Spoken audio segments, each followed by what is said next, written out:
I don't even know what Pokemon is, so... I'm going to introduce myself as Isaiah Bradner. That's good, because under your name it does say Isaiah Bradner. Just so you know. Let's go. That's perfect. Let's go. Well, that would be funny. This whole time we don't acknowledge that it's Will, and we just call him Isaiah the whole time. All right. So let me know when we're good to roll, sir. All right. 3, 2, 1.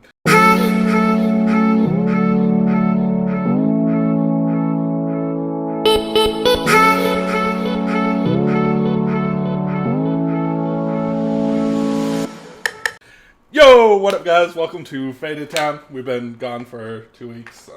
I'm blaming Isaiah. It's definitely his fault. He probably went and ate cereal with a fork or something and got sick, and that's why we didn't have a podcast for 2 weeks. But we're back. Yes. It's number one Pokemon podcast in the world. Things don't change. I don't care what our subscriber says.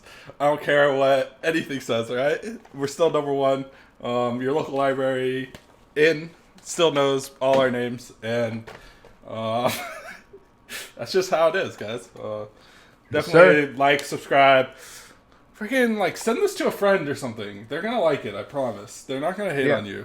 You only get clout for watching this show, alright, guys? Yeah, Grandma's probably got some stuff. She's got some time. Yeah. You can go get all those grandma followers. You know what I'm saying? Yeah. That some people have that we're not gonna call out. And I didn't say that. That wasn't me. Anyways, we started out spicy, boys. All right. We're 2 weeks behind, so we're gonna kind of just do a fast track of what's been going on in Pokemon for the last 2 weeks, which I have very little knowledge of.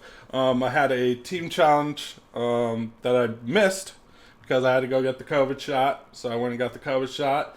Right before I get the COVID shot, my team messaged me in the first round. They went 3-0. So, you just have to win 5. So in the next 2, we have to win 2 out of 6 matches. Yep. Let me tell you what happened. You guys didn't? We didn't.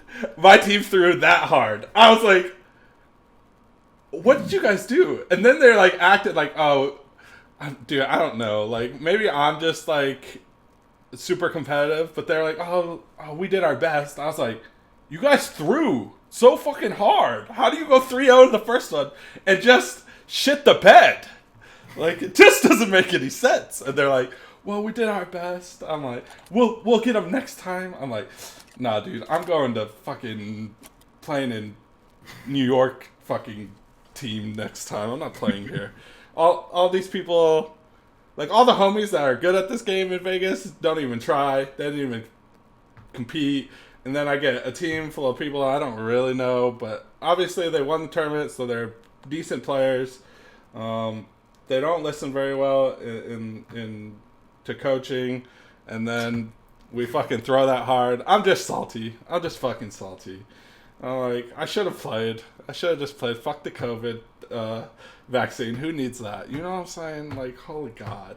But anyways, Rahul's been doing good. He's on this whole fucking kick of I know how to play Pokemon, which is real new to Rahul. He usually doesn't do that, so it's first time Pokemon, guys. Yeah, it's kind of fun to watch him do well.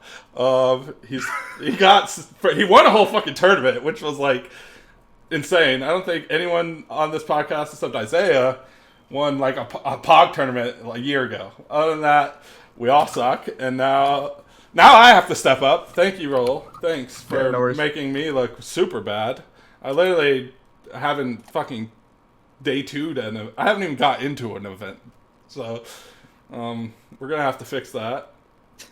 I'm gonna. Yeah, I've been I don't know. Battle Styles coming out and me coming back to content has kind of given me this spark of motivation to just play more, and I feel with open deck lists and just the sheer volume of online tournaments, people aren't trying that hard, and I'll say I haven't been either, but I feel there's a lot of really obvious things that people are kind of overlooking / not working on. So obviously we see these better and cooler decks erupt for Players Cup finals, and I'm sure there's going to be some pretty solid lists, especially with some of the players. When is this coming out, tomorrow or tonight? Tomorrow. Okay, so by the time you watch Global Finals, there's going to be some amazing players that have made it. We all know Azul's made it. A certain 3-time IC champions also made it. I think he's one more. I don't fucking know. But Tord made it, too. I don't give a shit. Tord made it, and I know Tord's been grinding like 14, 15 hours a day, and I'm sure whatever he comes up with for Global that's tomorrow, like gets played tomorrow, but recorded tomorrow, I guess, will be crazy to watch. So I think players, when like something's actually on the line, are trying a lot harder, but there's only one event per quarter where something is realistically on the line. And when it was double elim, there was a lot less to play for, so you were trying to high roll through the bracket. But now that PC4 is going to be Swiss, like Phase 2 will be Swiss, I think there's going to be a lot more intergroup testing, a lot more people trying to roll up with the same 60. It's going to feel like a regionals, with obviously not a day 2. It's going to be 9 rounds, 256 people, cut straight to a top 16, which is still really tough. But like you still got to win 7 games and hope. But that's still like a regional-esque feeling that we're going to get for the first time in a long time. And I've been enjoying playing these online tournaments. There's a lot of like people taking this way too seriously, in my opinion. Like, enjoy it. If you do well, you do well. And I'm not taking away from your credit of doing well, because I mean, I've succeeded. A lot of people have been succeeding. You've been getting practice. But like, if you lose, go on with your day, improve, learn from your mistakes. Don't bitch about it constantly. Like, bro, variance happens. Like, I've had tournaments like I literally won a 400-man event, and then 2 days later I went 0-3 and said, all right, let me go do some other shit with my day.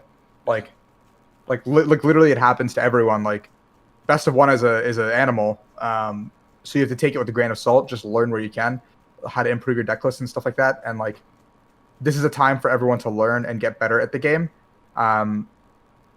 If definitely my experience like throughout the years has helped me dive right back in, because I feel like I'm seeing a lot of common trends and patterns throughout the meta, obviously. So it's one of those things where like I can kind of formulate like if this happens, this tech card could probably be good. Like, for example, Eternatus with Struggle Gloves, like that card's kind of a meme, and the list was really bad. But like, I think the idea behind that is that Eternatus could have changed, like he could have stood a chance against fighting this entire time. But it's been like 3 or 4 weeks since the set has come out, and nobody's even thought about it, which is like mind-boggling to me. Like, even like one person, like one random motherfucker, should have played it at this point. Like, if it was like a regionals or like a League Cup format, like one random motherfucker, like Joe Schmo from like Oklahoma, could have played this in an online tournament. And like I did, but like this isn't one where like I got it on ladder or like I sniped somebody. I was literally sitting in a voice call with Nico and Will and trying to build the funniest Eternatus list I could think of. And then I was like, wait, I have a chance against fighting. Nice. Yeah. So like those are like the best things when you're just sitting there and you're trying to figure out how to beat something, and then you're going through all the cards. Like, you just pulled up... This is probably... Let me just guess how this went down. You pulled up all the tool cards, and you just started looking, and you're like, wait a minute, I got a shot here. Look at this fucking... Yeah, I was like trying to put... I was trying to find like a one-of degenerate supporter to throw in, and then I found gloves, and I was like, oh! We in there. That's the best feeling when you do shit like that. Yeah. That's so dope. But I do feel like people have gotten a little bit lazier with open deck lists and stuff like that. But then, like, when push comes to shove, better players are testing. For example, we all know Azul qualified because he streamed his run to global, and I know Azul's been putting in the time off stream a good bit in practicing. Like, when there's something on the line, players are putting their full effort in, and like that's something that I would like to see more of, obviously, but we kind of can't for a little bit, I think. But if everything goes well and life like returns to normal, I think next 5-6 months we could be back on the road. Like another half year. I know it's a long way to go, but we've already gone a year, so hold tight. Like, we're close. The end is near for us in the States. The rest of the world, I don't fucking know, dog. Kind of sucks. But that's kind of how tournaments have been going. We can segue that into well, I mean, we talked about Team Challenge, right? So Team Challenge 4 or 2 is starting, like Summer Team Challenge. It's starting up. I think stores have been able to host qualifiers since like last weekend, I want to say. So I think that window is like 2 months. So get in, look for your stores, figure out what you're gonna do, what you're gonna play, jump in there. And yeah, if you're gonna play again, kind of deal. It looked like there was sleeves and a deck box online for everyone who participated, and then like 10 or 5 codes, I believe, for every round you kept going. And then I think 256 and 32 also. What's the big prize at the end? Is there? I don't remember, but physical prizes and more playmats. Physical prizes, more playmats, and a bunch of like a shit ton of online codes. I think you're still in it, right? I think top 8 gets physical product. Okay, all right, and it's all of the United States, right? World. I think it's world. Oh, it's world eventually. Yeah, so you can now you can be back and match up against a different store as well now. Yeah. That's fucking nice. Like as soon as you've qualified, all the stores get thrown into a pool. Okay, that's dope. That's actually a really. It's fun. It's cool. Yeah. It's like it's more so for newer players as well as experience to kind of like a little bit of like worlds Some collide. type of like Yeah, like a worlds scene. collide and like it's just a fun idea that I think it will like just be a fun thing. This first set was a little bit obviously sloppily executed across the board, but hopefully summer will be better for a lot of stores and players as well. Yeah. I've seen more stores pop up as well, so yeah, I think should be good. I think it's just like Players Cup 1, like huge improvements, going to the second one. Yeah, absolutely, absolutely. I think it's only going to get better. I remember tweeting it out originally when all this stuff was announced, and I'm still defending this take. I don't really I think at first people were saying that the reason for including the store was to give like local players pride and to help stores get boxes or stuff while they're having hard times. But in my opinion, going forward, I think the store you should be able to choose your own teams and then go with the store. And then I think I had this discussion with someone else, and they argued that would make stuff too top heavy for people that wanted to try. But like that argument is not very good because if you put Azul versus new person, that's also top heavy. So it's like same difference. Yeah, I think it's tough because, I guess you have a max number of teams because of how many stores. So yeah, but still, there's I think the bracket was 1,024 to start. So like when you look at that, that's over 4,000 players that qualify, and there's not 4,000 top players. Like, come on, like I agree. I don't think it'd be top heavy. I just think that there's a lot of players, so it's like how do we determine? I would feel equally. So for example, I'd feel equally confident if I had myself and 3 average players against Will's team here, like the team that. Like the hardwood maple or whatever you're like. Sucks then. No. Like, but I feel like I don't know who Will is, but yeah. Yeah, I feel like I comfortably coach my team against 4 players of my similar caliber because of just how things shake up. Like, you need to have one good coach that can explain, and you're on an even playing field. Is how I look at it. And if you have players that are willing to learn and listen, it's even easier. Right.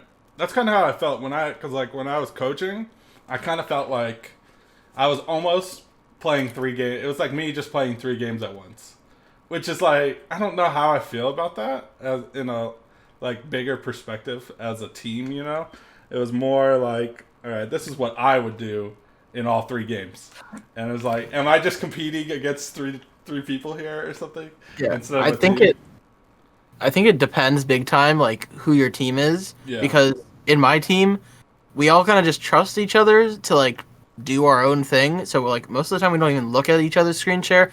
And then if someone has like a sequencing question or something very basic that like they just want a second opinion on, then the coach hops in. Like our coach role is pretty passive. So it definitely a big difference where like if you want to do well and you think that you're the best player on the team, like it makes sense that you would try and micromanage every game. Yeah. But I don't know. I agree.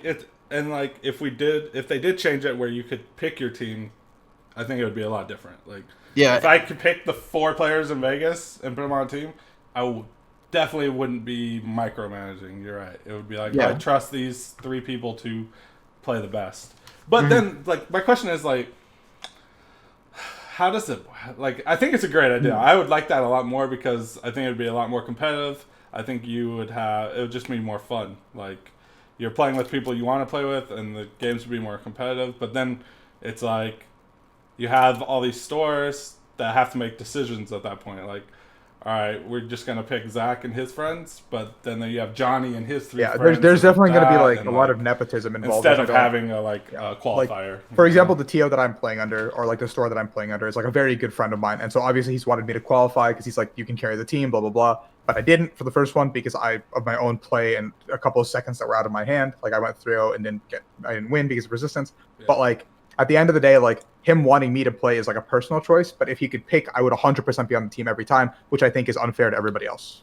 Yeah, a lot of it has to do too, I think, with like the focus online, because I don't know, Zach, if you've ever played in something like this, but Rahul and I actually played like a literal in-person version of this, and it was pretty flawless. I mean, we just sat next to each other against the opposing team, and we like talked, or we like, I don't think we on the same team? Yeah, we were, but I don't think you could coach. Maybe you could. We could talk to each other. Okay, but like you're there in person with the other team, so like they could figure out stuff, but put two and two together. But that worked pretty well. So I think the problem is the online part because then you have to have judges that are, focusing on stuff, and that's where the store favoritism would come in or whatever. So yeah, I don't know. Yeah. I think the team challenge idea is really cool. Maybe even in person. I just don't think it'd ever be big enough. Yeah, if you did it in person, it'd be easy because then you could just fucking send it. There's no like a certain amount of teams. Because then Johnny's 3 friends and him can go play. It You're doesn't, lucky I totally forgot about the ARG event. That's Don't what even we're did that. talking about. Yeah, I know. What were you thinking I was talking about? No, I just like totally forgot we did that, and I was like, that was actually a lot of fucking fun. Yeah. I've always wanted to do like events like Because that. Rex, Nooch, and what was it? Reagan won the event. The 3 of them, their team. No, Fenton's team won. Oh, was Rex on that team? Fenton, Grant, and I think it was someone that signed up last minute. Oh no, Fenton signed up last minute. It was Grant, Fenton, and someone else. Croxton. Sure. Yeah, I don't know. So. Fucking Crocs. We got top 4 or something, right? I don't know. Yeah, we got top 4. We lost the last round. Sounds about right for a little. Hey, I think I won all my games. That doesn't matter. You're like cursed to not make it. But no, I already broke the curse. That means when events come, I broke the curse, and then we'll dive into new cards because there's a card in there that means Rahul's back, baby. I seen that card you posted yesterday. Bring back IRL, you fucking cowards. I need you to explain how much damage you can do because I can do a million damage. I don't give a shit. Here's my question. How are you getting him with the discard?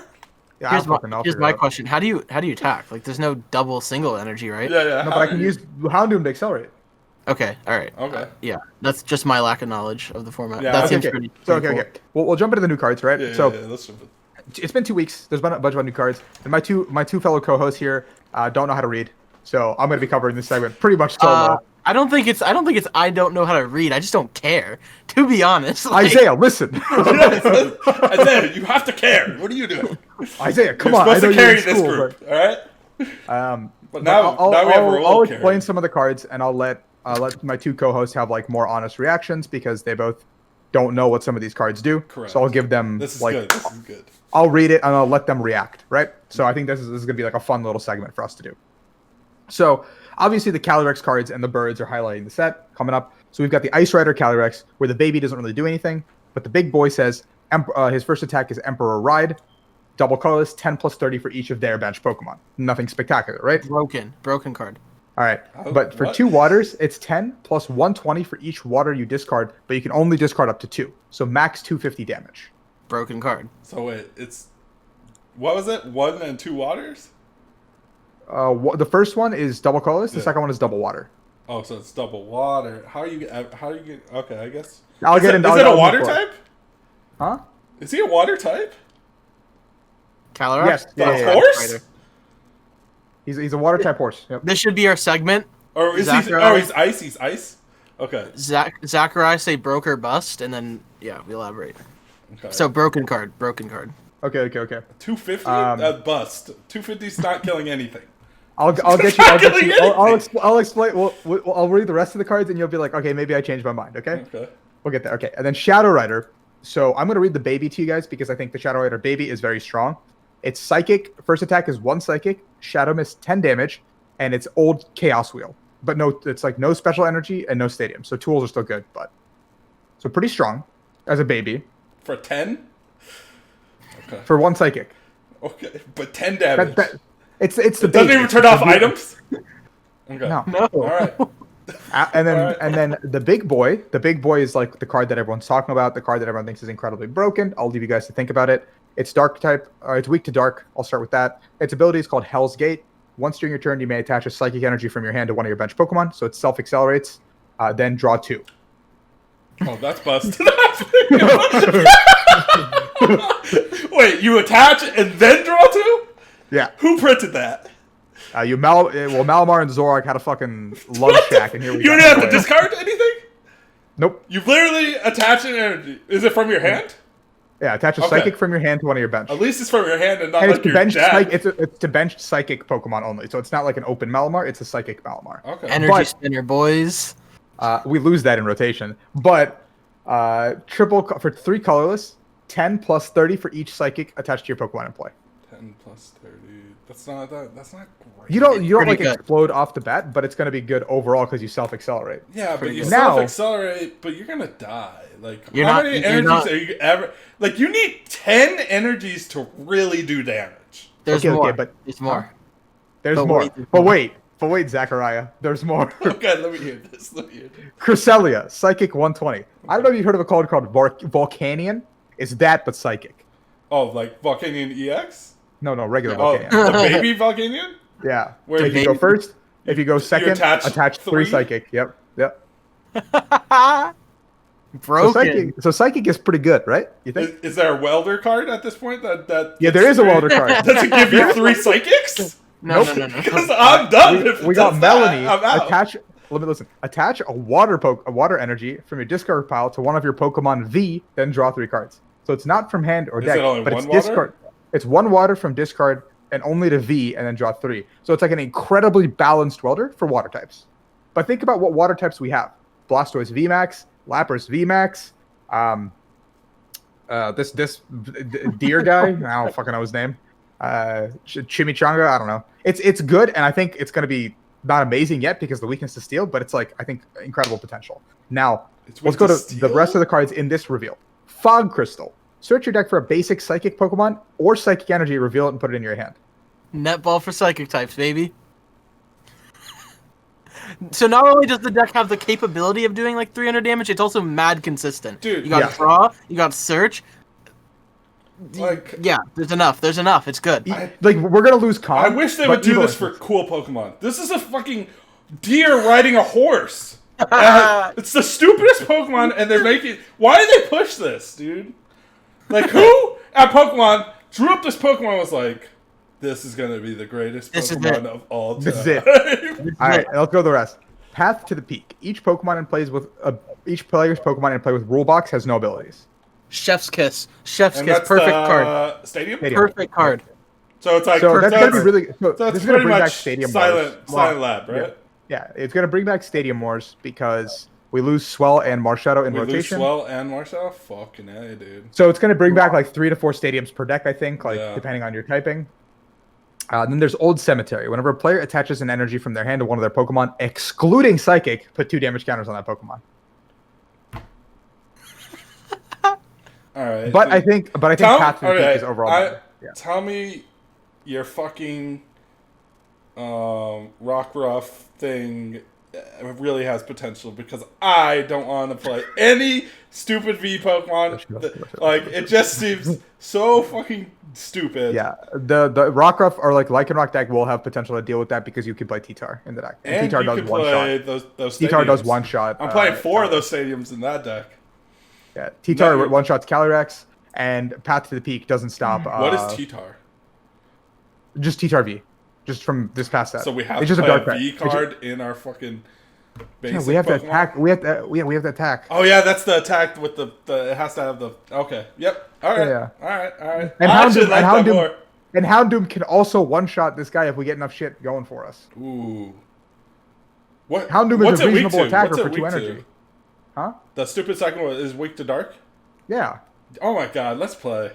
All the weaknesses are very reasonable. The Water Boy is weak to steel. Oh, that's rough. Yeah, that's kind of rough, yeah. What the, is fire dead now? Yes, but Victini VMAX does get some tools. We'll keep going. Okay, alright? okay. So this Rabambi doesn't mean do shit. Lucky Energy, Special Energy. This energy provides 1 color while attached to a Pokemon, and if this Pokemon is attacked, then draw a card. Simple. No, it's not. Nothing crazy, right? It's not horrible. Zarude. I like the Zarude actually a lot. Zarude? It says That's a Pokemon. it's basically the Volcanion and the Cresselia, but searching for grass Pokemon. Okay. So you can search for 3 grass Pokemon on your second turn. Or Put them on your second. bench? Just put them in your hand. Ah, that's so but- good! Put them to the bench! Listen. But then the attack is for 3 colorless, 60 plus 20 for each grass attached to that Pokemon, so you can pair it with Cherum. Oh, wait. 60 plus... 20 for For- each grass attached to that Pokemon. That's... Oh, it has to be that Pokemon? Terrible. Yeah. God, why can't it be all your Pokemon? Why they gotta So fuck bad. us? You get to make like a basic grass deck because there's Maractus, there's 60 Tapu plus... Bulu. Can we start understanding that these Pokemon have 380 fucking HP. Yeah. What is this, dude? Rahul was explaining these cards to me, the grass thing, and I was like, wow, dude. That'd be nuts if it hit 200. You need like 20 grass to kill something. That's a quarter of your deck. Oh, and by the way, I'm gonna do 200, but it's okay because it's a 2-shot game, right, Cheryl? Yeah. Oh, Cheryl right. is good. So then we have fireproof gloves. Attach a Pokemon tool to one of your Pokemon. There's no tool attached. Blah blah blah. And if you're doing damage to fire types, it's plus 30. So it's specifically a fire type counter. Okay, so we, for the last 2 years, have been dealing with stupid fire Pokemon. And now that we get rid of Welder and everything, we're going to print a card that hurts them? Yep. Alright. Yeah. Who's on this team that's making these cards? It's me. Yeah, sounds about right. It's me. Then we have Abomasnow, which is ability. You can only have one Abomasnow in play, or one ability active at a time. Is it a V or just a basic? No, just regular, baby. Is it grass? Stage 1. Grass, stage 1, yep. Okay. As long as this is in play, the maximum HP of all your single strike Pokemon go up by 50. Ooh. That doesn't sound bad at all. 50 is a big number. 50, I think. So, that's a lot bigger than they started realizing with this card that there's 300 HP in the game. All right, yep. 50's pretty good. All right. Does it stack? No, only one. Oh, that would have been busted. I know. It was stacking. 150. All right, the last set of reveals that were this morning, basically, that I think this set of reveals is probably the best set of reveals, especially for the direction the game is probably going to be moving in, and I'm really a fan of a lot of these cards, is the Cinderace, Stage 2, 30 more for each prize card your opponent's taken. The attack is Fire Colors, 150 can attack. Nothing special, right? Pretty normal. It was good in 2007. Awful. 2007 was a pretty good card. Lycanroc, Single Strike, Fighting, 80 plus 10 for each single strike Pokemon in your discard. 10? Yeah, it's just Be Revenge, but you do get the buff. You get the modifiers from. Does Be Revenge was 80 too? It was 20 plus 10. Oh, okay. Oh, you said 80. I was like, this we're going somewhere. 80 plus 10 is like, it's not bad. I think I can make a nice meme deck out of this. Is it 20 or is it 80? 80 plus 10. Yeah, Be Revenge was 20.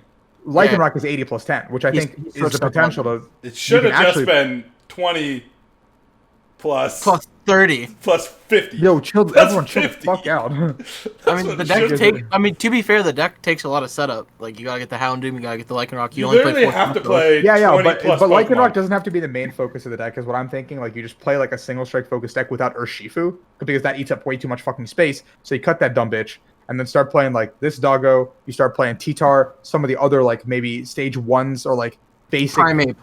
Yeah, you could play Primeape. I don't give a fuck, dude. Pick something. I don't know what that card does, but Primeape. Sure. All right, let's go to the next couple of cards. Flannery, single strike supporter. Choose a special energy card attached to one of your opponent's Pokemon and a stadium card in play and discard them. So not terrible. You discard a stadium and a special energy? Yeah, not bad. But I think if in the direction the game is going, when things start getting slower, I think it'll have a use. And that's a supporter. Uh-huh. And then we have single strike scroll stab of stab. And the scroll says attached to, it's a tool again to single strike Pokemon. Fire, colorless, 120 pierce. 120 shred. Wait, what? 120 goes through anything. Yeah. 120 fire, colorless as a tool. Shred. I mean, obviously, Decidueye, the only non-V card that needs more counters. We're having so much problems with non-V Pokemon. It's okay. We better take them out. Where's the welder, though? You ain't getting that off. Yeah. No, you don't need against the Decidueye, you could attach 3 times. I should probably get to the important card. I should probably get I was about to say, like, holy. I should probably get the important card. The last single strike card revealed is Impact Energy. It's a rainbow energy. Whoa, go ahead. Calm down, Bradner. It's a rainbow energy, but when you attach it to a single strike Pokemon, it heals poison. And you can't be poisoned. But it's a rainbow energy. It heals poison. I was getting ready for something broken. That's I thought you knew what it was. You looked so excited, and then when he said that, I was like, "What don't I know here?" You can't accelerate with Houndoom, but you can have it as a rainbow energy in the deck. So with the 4 of those and the 4 energies, the other special energies, you can set up kind of like a single strike toolbox deck that revolves around using Houndoom, which is the idea that I have in mind. So it's interesting to see what else we get revealed down the line, obviously. but we'll see there. So Rapid Strike cards that came out. Correct me if I'm wrong here. Hold up. Yeah. I need a idea here. I probably haven't been playing as long as you guys. But at what point in life, other than laser, was poison ever good?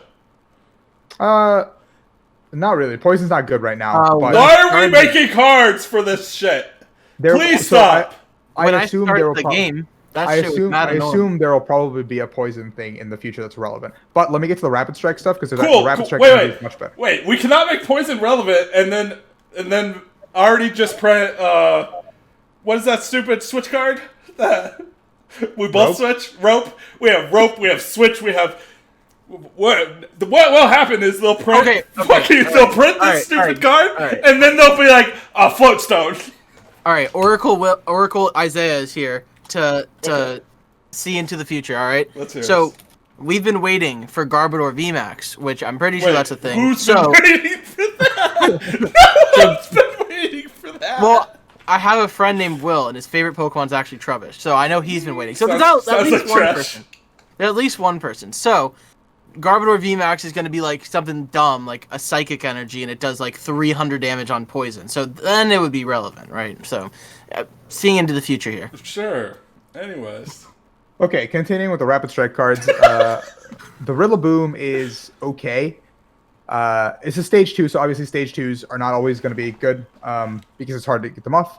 But Grass Color is 60, heal 30. Grass Color is 120. Discard as many energy cards attached to your Pokemon in play. 30 plus for each energy you discard. So it could be a Cherrim deck, but that's obviously a lot of setup. But if you do get it off, maybe it could be very strong. Who knows? I'm not really looking forward to that. It's okay. The Malamar is okay as well. Stage 1. For 1 Psychic, Rapid Tentacles 40 times. You reveal your hand. You may reveal as many Rapid Strike cards from your hand. Show them to your opponent 40 times X and shuffle them in. So it's not crazy, 40 times but X, but you have to shuffle them in. Yeah.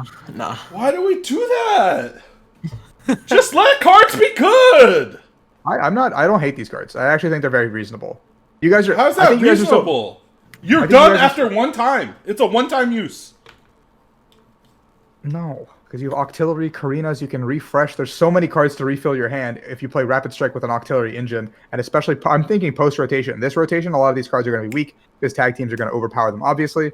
So once tag teams leave the format, I think there's incredible potential for a lot of these cards. It's from your hand? Maybe I should listen to you before I know, you're just angry for no reason. I thought it was for your discard. I don't think the card's that great. I mean, it's okay, but and it does 40 times from your hand? It's not unplayable. None of these cards are unplayable that have been talked about today. Even the stage 2s. I think a lot of them have potential. It's just what's going to happen post-rotation, depending on what happens, is how I'm going to approach things. But I think all these cards have potential, and I think the game is moving in a direction where some of these cards are actually playable and can contend with these big boys to an extent. I don't know, that 20 times one you told us earlier, that's not playable. All right. But which one? The one that was 20 times? The grass thing? No. Rillaboom. Oh, no. No, I don't remember what it was. Zarude. It's 60 plus 10. Yeah, whatever. Yeah, trash. Then we have Seabolt. Choose 2 of your Rapid Strike Pokemon. Heal 60 from each of them. So just a better healing card, like a more versatile healing card than Cheryl. Or it's just a supporter. Yeah. 60? That could work. It offsets math where like for Cheryl you don't have to discard. Yeah. And then Rapid Strike Scroll of Skies for a lightning and a colorless. It's a tool card. 10 plus 50 for each energy attached to your opponent's active. So it punishes decks like Senta, Scorch, and stuff like that. I like it. And then similar to the single strike energy, we have Spiral Energy, which is a Rapid Strike only rainbow, but it heals paralysis and prevents paralysis. It's not bad. Pretty good. That's better than poison, in my opinion. Maybe. Yeah, I mean, I assume. So what I'm thinking, my initial reaction, because I've been thinking about like post rotation, all that stuff, and been testing a little bit more. Once rotation happens, I think Rapid Strike is obviously going to get weaker because you lose a lot of the like powerful mechanics you have and a lot of the type advantages you have across the board. So I think Rapid Strike will overall get weaker. But I think Single Strike obviously gets better because Houndoom engine is kind of busted. And Single Strike Urshifu can deal with a lot of things. But I think they're kind of balancing out what they're giving both sides.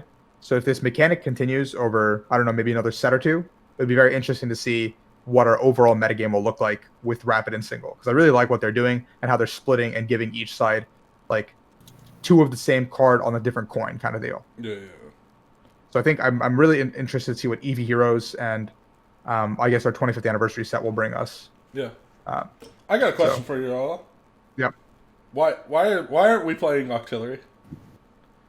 So in my list personally, the Octillery engine felt a little bit slow, and I decided to just go for a more aggressive, like not aggressive, but like make sure I get the attack off every turn kind of deal.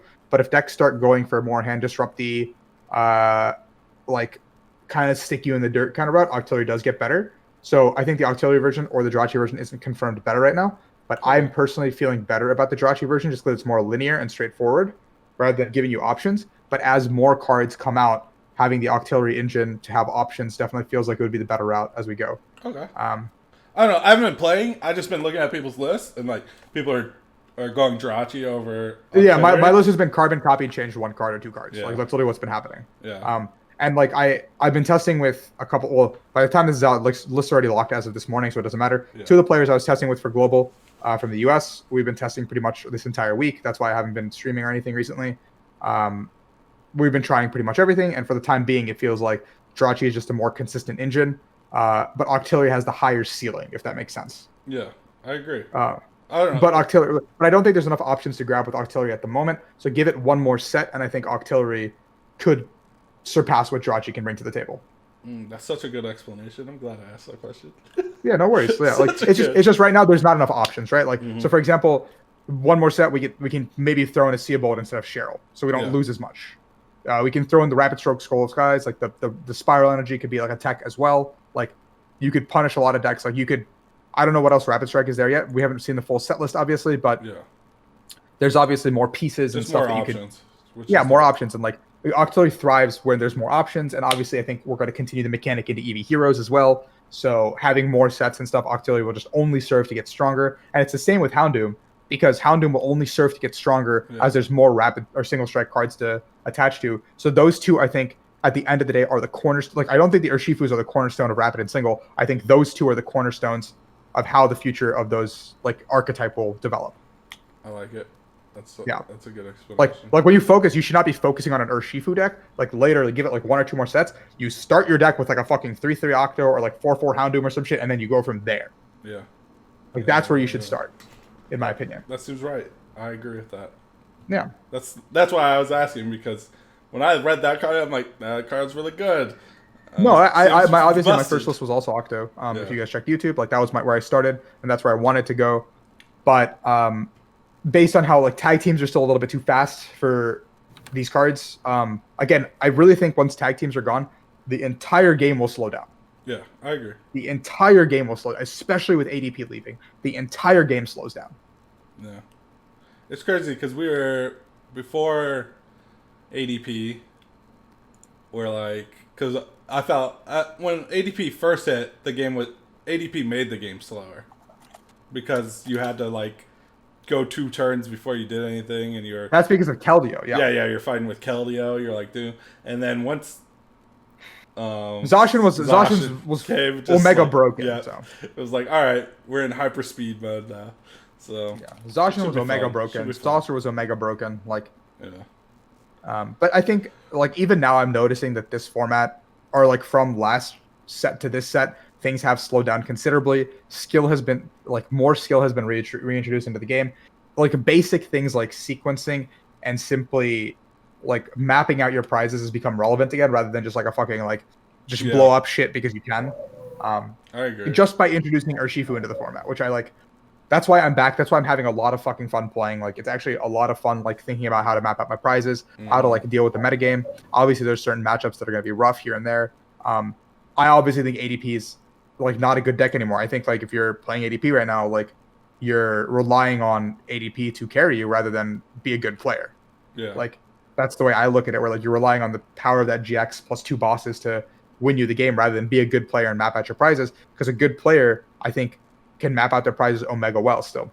Yeah. I remember like right before, I don't know, a couple of regionals, I started playtesting with like really good players, and they're like, I just didn't have the concept of mapping out prizes, you know? And they're like, I think it was Sam, he's like, turn like 2, you should have like a really good idea of how you're going to win the game. Yeah, you should like turn 2. at latest turn 3, you should know where your 6 prizes are coming from. Mm-hmm. And sometimes you have to like Hail Mary that shit. And that's okay. Like when I played against it, like in the 400-man tournament I won, I like my Hail Mary play was like when Jack fucking benched Dedenne, I said, all right, we're gonna Sycamore here, and if I don't hit my Great Catcher, I'm fucked. Yeah. And I Sycamored, hit the Great Catcher, killed him, killed another thing, took 3 prizes, and I said, all right, next turn we have the boss in hand. He can't reset my hand, but if he finds his last scoop up net, I cannot win the game. Yeah. Like sometimes your path to victory can be like a 10% or like a 1% chance, but that is still better than a 0% chance. Like you should have your road mapped out, and that's something that like you will get better with the more you play with the deck or you have experience with. That's why like sticking to one deck is good, not because you're more familiar with your own deck, but also because you're familiar on how to end the game. Yeah. Like starting the game is with a lot of decks are very similar. Like the opening turns are like very like ABC, like follow the textbook, but the mid to late game is where a lot of players fuck up, and like that's where like one mistake can cost you a tournament, like a match. Yeah. So like I remember when I was playing against Isaiah in top 4, or no, it was top 8. Like if he Quaking Punched on one turn sooner, he just beats me, but he didn't. Like it's crazy how something that little, and like I talked to him after, and he's just like, I don't know, he didn't know how to deal with Kingdra. Like he's just never seen it, so it's just such a That's also why open deck lists are a little bit weird, because like during closed deck list formats, a lot of top players would go dig a little bit deeper, put that extra level of effort, that extra day, extra 2 days that someone else was not testing, going deeper to find that one little advantage that would serve them in an entire tournament. Like when the Dead Draw Gaming Group played Evilax in their Turbo Zard, like they played 2 Evilax, I think. That really pushed them over the edge. Like when my group at that same Madison Regionals played 2 Marshadow, which was not a foreign concept, but we just cut out the Jirachi engine, which people hadn't, like, I guess, brought up to the table. Yeah.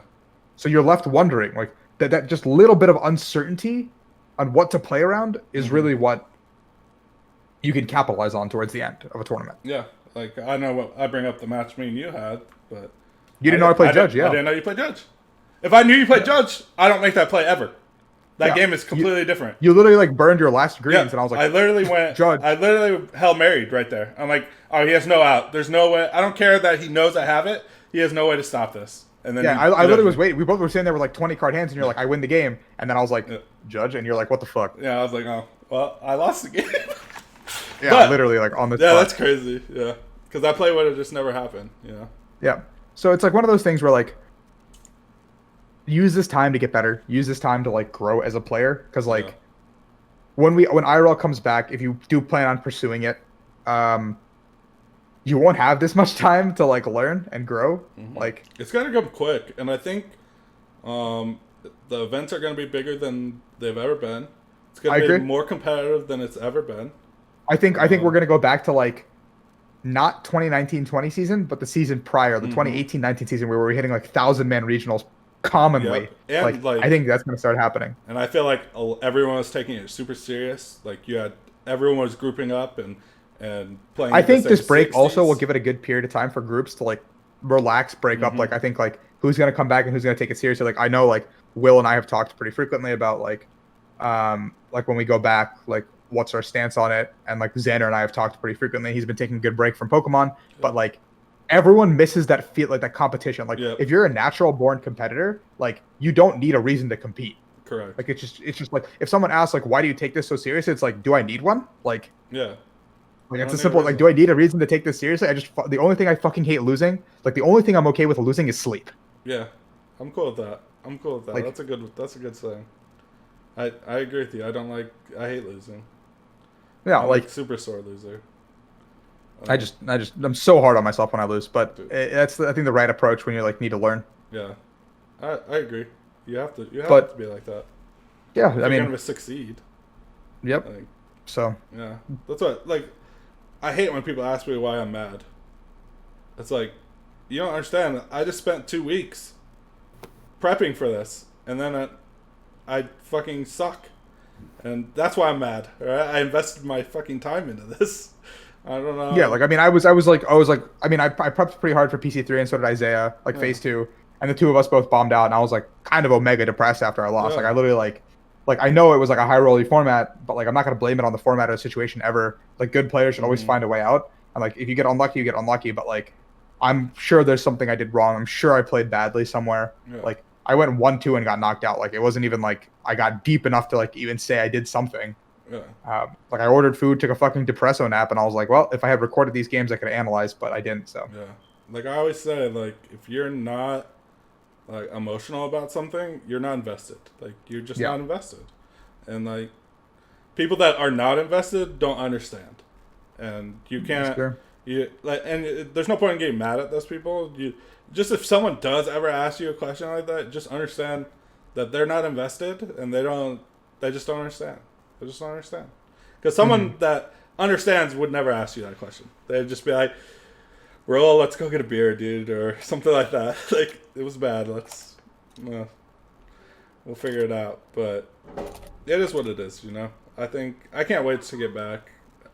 No, like, I just want to be able to sit in a room with good fucking players and be like, I know you guys are all playing this good deck, but dude, here's Blissey, you know? I'm gonna try this, boys. and we'll see what happens. It's always fun. It's just always fun to see people do good. I love watching it. And sometimes I do good. Sometimes I do good. And then I have to remind everyone that I'm not a potato. Got you all. But yeah, I don't think we have anything else, right? Yeah, I think it's pretty much it. Good luck to everyone. Do whatever they need to do. Yeah. Weather's nice. Go out, take a walk, fucking enjoy the nice weather again. Now, so everyone should do that. You got anything, Isaiah? I'm good. I gained a little weight, so like I'm trying to shed that off. But I mean, yeah, life's been good. Lots of school, and that's about it. Yeah. How's yeah. Yeah. Yeah, that's good. I guess like a last party note from me. I've been doing like the new cards. I'm doing like a mini like news segment with shorts kind of on YouTube. So if you guys are enjoying that, let me know. Any comments, any DMs would be appreciated because I'm a little bit apprehensive on how I want to approach this. Cool. Less than a minute. I'll probably go through 3 or 4 cards, explain why I think they're decent or why they're just shit, and I just move on with my day. Yep. Like I looked at the Hypno card and I was like, I'm not gonna explain this card, and I just moved on. Yeah. Links below for all that shit. Yeah, check it out. TikTok's YouTube's gonna be popping. there, TikTok's gonna be popping. Like, we're making money moves, baby. Yeah, we're gonna the fucking Pokemon Snap shit is happening, boys. I got the fucking capture card. We're gonna go in on this Pokemon Snap thing. I'm gonna put that shit all on my personal TikTok, which I have no videos on, so I'm gonna do that. And once Zach teaches me how to do that, I'll also be doing Snap shit. Yeah, we're gonna do Snap shit together. We're gonna grow as Snap buddies. It should be fun. I think there'll be a lot of content where we can compete against each other on getting. Oh yeah. We'll take friendly bets. If you guys have a challenge for us, like if you're like a Snap player or something, and like find something hard, like put it in the comments. It's gonna be Zach fun. and I will like go out of our way to try to do it. Yeah. I can't wait for that. I can't wait for that content. It should be fun. Other than that, we'll be back next week. Yep. Yeah. It should be fun. Anyways, guys, we gotta scoop it up.